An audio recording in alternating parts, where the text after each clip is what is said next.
В Ухтинском горзеленхозе уже готовятся к 8 марта. В местных оранжереях начали массовую срезку и упаковку цветов, которые совсем скоро порадуют ухтинок и жительниц других районов республики. Подробнее о процессе узнала Виктория Науменко. Оранжереи горзеленхоза – летние оазисы среди зимы. Запах здесь, как после дождя в саду. Для цветов поддерживают определенный режим температуры и влажности. Особенно привередливы розы. Их здесь более 5000 кустов.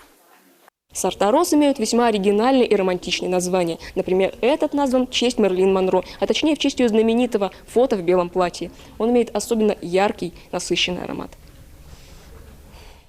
Крупные белые бутоны этого сорта действительно напоминают пышный, раздутый ветром подол белого платья. Всего в Ухтинском горзеленхозе выращивают около 20 видов роз. Начинали почти 10 лет назад с пары-тройки сортов в маленькой теплице.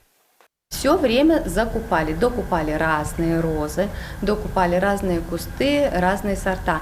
Делали путем выбраковки, да, какой сорт растет хорошо в наших условиях, какой-то сорт капризно не растет, да, и как бы методом проб и ошибок, да, как говорится, выявили определенные сорта, и сейчас мы стараемся их размножать сами уже, не закупая. Даже сейчас зимой здесь ежедневно срезают около 200 роз. Цветы из Ухтинского горзеленхоза идут не только в городские магазины. Их закупают в Микуне, Печоре, соседнем Сосногорском районе. Главное преимущество – свежесть. Нет долгой транспортировки и предварительной обработки. При срезке роза получает как бы ожог, да?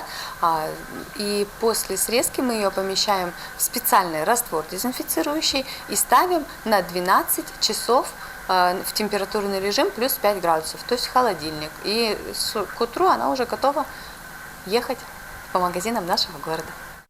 Выращивают в горзеленхозе и альстромерии, лилии, герберы, а еще самые популярные в канун 8 марта – тюльпаны.